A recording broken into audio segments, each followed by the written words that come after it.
నువ్వెప్పుడైనా నీ బర్త్డే నాడు నేను దేవునికి పుట్టాను అందుకే నాది హ్యాపీ బర్త్డే అని నువ్వు రాసుకున్నావా?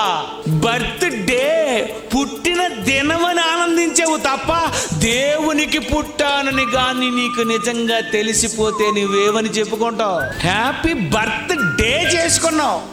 ఎవరికి పుట్టావు అన్నది చెప్పుకోలేదు, పుట్టిందేనా అని చెప్పేసుకున్నావు. అదే నువ్వు ఎవరికి పుట్టావో తెలిసిపోయింది అనుకో, లోకమంతటికి చెప్పేస్తాను ఏమని? దేవునికి పుట్టానని, నేను దేవునికి పుట్టానని, నా తండ్రి దేవుడు, దేవునికి పుట్టాను నేను. అందుకే ఒక పాట రాశాను, ఆ దేవుడే నిన్ను కన్నందుకు హ్యాపీ నీకు, తనకు పుట్టావని నువ్వు తెలుసుకున్నావు గనుక హ్యాపీ తనకు. ఆ దేవుడే నిన్ను కన్నందుకే హ్యాపీ నీకు, తనకు పుట్టావని తెలుసుకున్నందుకే హ్యాపీ తనకు.